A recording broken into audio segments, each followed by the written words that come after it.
Assalamualaikum warahmatullahi wabarakatuh. Kumpulan kami akan membentangkan satu tajuk iaitu saktah.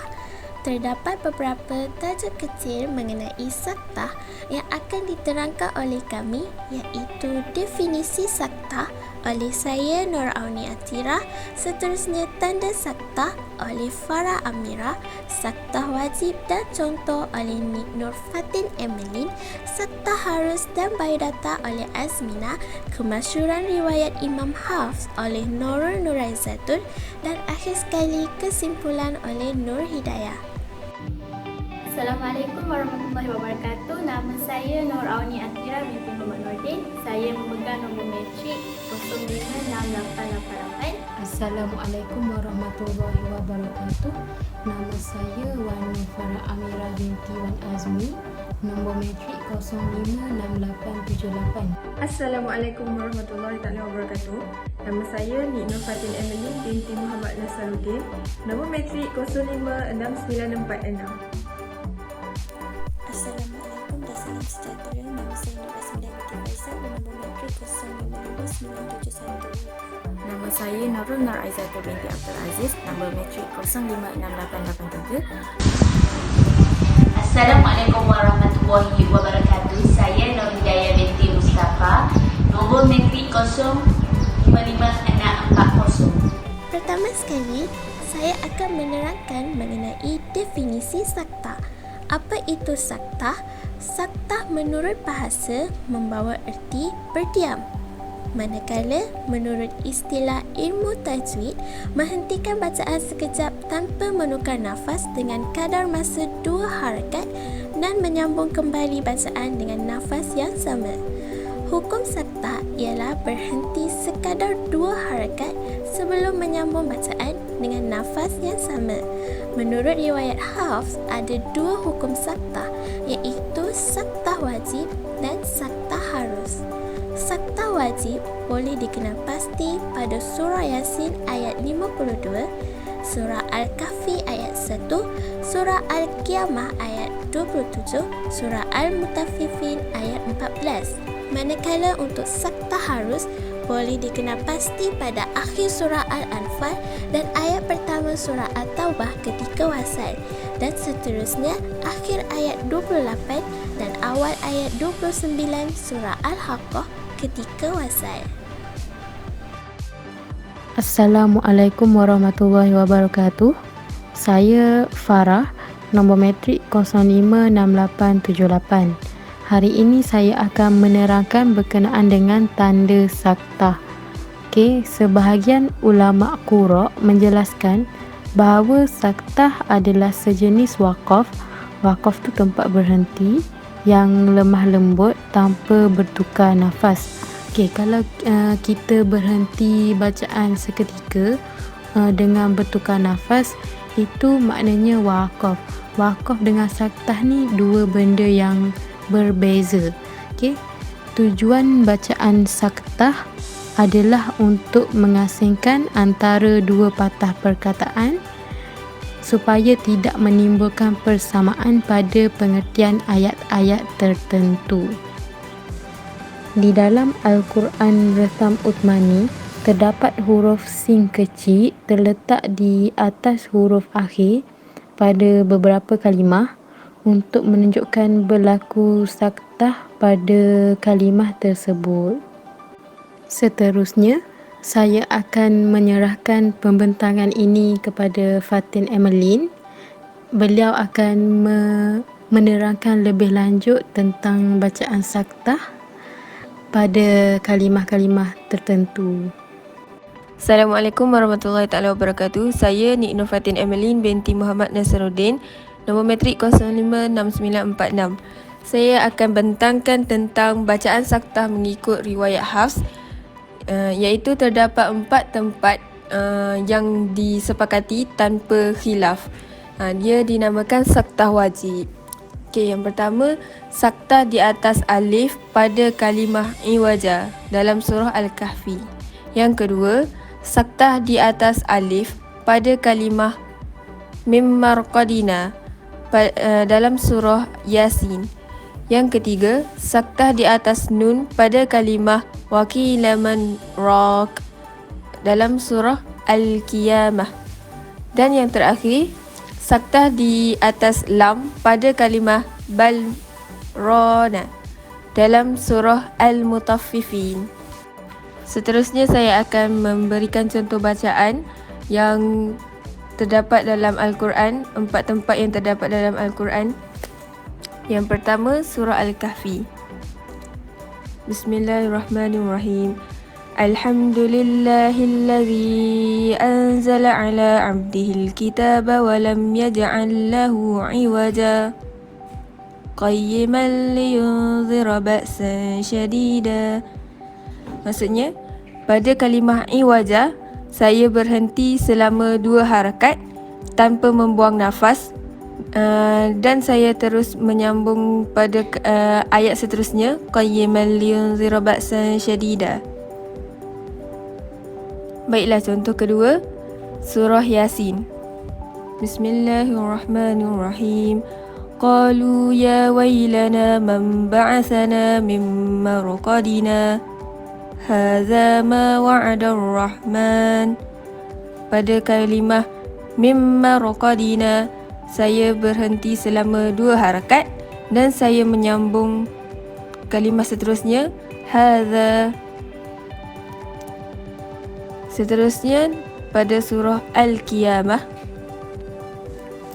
wa qila man raq wa dhanna annahu al-firaq.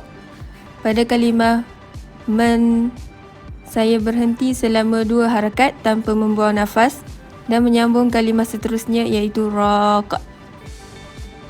Dan yang terakhir, surah Al-Mutaffifin. Al-awwalin kalla bal rana ala qulubihim ma kanu yaksibun. Pada kalimah bal, saya berhenti selama 2 harakat dan menyambung kalimah seterusnya, iaitu rana. Baiklah, itu saja daripada saya. Terima kasih. Bismillahirrahmanirrahim dan Assalamualaikum. Nama saya Nur Azmina binti Faizal daripada program IM, nombor matrik 055971. Saya akan membentangkan tentang saktah harus dan juga biodata Imam Hafs. Seperti yang diketahui, erti untuk saktah itu sendiri adalah berhenti sejenak tanpa mengambil nafas. Untuk saktah harus pula, ianya harus saktah pada 2 tempat sekiranya memilih untuk wasal. Okey, saya akan bagi 2 contoh. Contoh pertama adalah daripada surah Al-Anfal ayat 75 dan ayat surah At-Taubah ayat 1. Bikulli syai'in alim, bara'atum minallah. Untuk contoh yang kedua pula adalah daripada surah Al-Haqqah ayat 28 hingga 29. Harus wasal dengan saktah atau idgham. Maliyah, halaq. Okey, seterusnya saya akan membentangkan tentang biodata Imam Hafs. Nama lengkap kepada Imam Hafs adalah Hafs bin Sulaiman bin Al-Mughirah bin Abi Daud Al-Asadi Al-Kufi Al-Bazar. Kata Al-Bazar dinisbahkan kepada penjual baju, kunyahnya Abu Umar. Imam Hafs ni, dia ada banyak gelaran, dan salah satunya adalah Al-Hujjah, sahabat untuk mantap. Pemilik riwayat Hafs ni iaitu Imam Hafs sendiri terkenal, tapi dia tidak berlebihan. Walaupun dikatakan riwayat Imam Hafs ni adalah riwayat yang satu-satunya dibaca paling banyak dalam dunia Islam. Beliau juga dilahirkan pada 90 Hijrah. Saya Nurul Nur Aizatul binti Abdul Aziz, nombor matrik 056883. Saya akan menerangkan tentang kemasyhuran riwayat Imam Hafs. Kemasyhuran riwayat Imam Hafs. Saat ini dibaca riwayat yang paling banyak di muka bumi ini adalah riwayat Imam Hafs.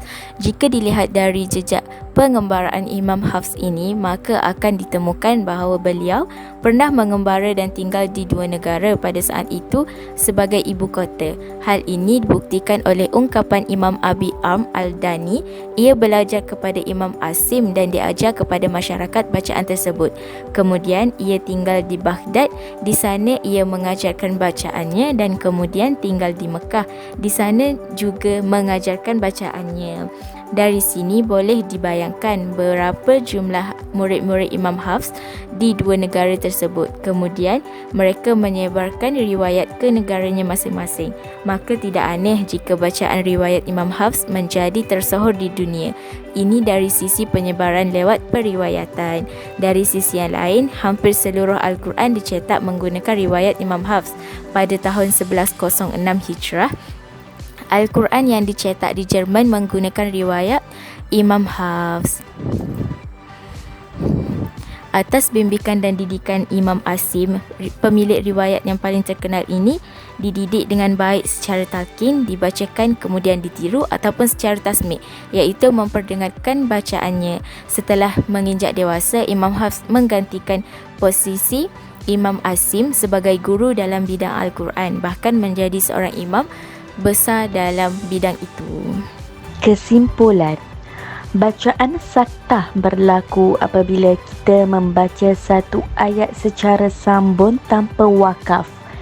Jika bacaan saktah itu berlaku pada ayat yang mempunyai tanda wakaf tam seperti Mimar Qadina di dalam surah Yasin, ataupun hukun saktah itu berlaku pada ra'su ayat, kepala ayat, seperti Iwaja di dalam surah Al-Kahfi dan juga Maliyah Halaka di dalam surah Al-Haqqah, maka harus bagi kita berhenti dan menukar nafas pada tempat-tempat tersebut dan tidak berlaku hukum saktah pada tempat-tempat tersebut. Dan adalah menjadi satu kesalahan jika kita meninggalkan bacaan saktah tanpa alasan yang munasabah pada surah Al-Qiyamah 27 dan pada surah Al-Mutaffifin 14 kerana perbuatan tersebut menyalahi kaedah bacaan yang mutawatir.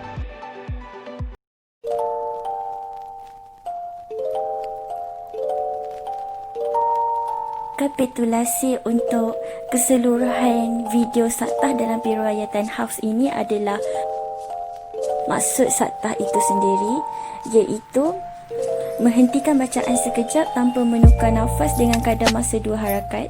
Seterusnya adalah hukum saktah. Tanda saktah merupakan sejenis wakaf yang lemah lembut tanpa bertukar nafas.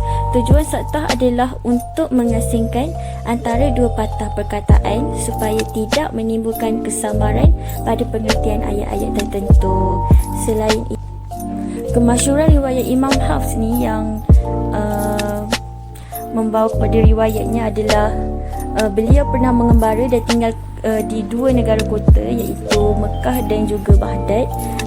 Di dua tempat itu beliau mengajar.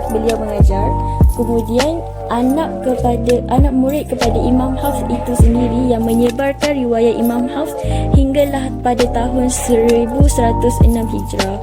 Dan Al-Quran yang dicetak di Jerman menggunakan riwayat Imam Hafs tersebut. Seterusnya pula, saktah kita harus saktah pada dua tempat sekiranya memilih untuk wasal.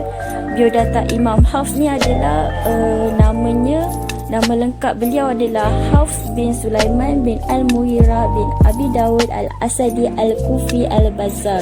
Tahun lahir beliau adalah 90 Hijrah dan riwayatnya adalah riwayat Imam Hafs. Sekian, terima kasih.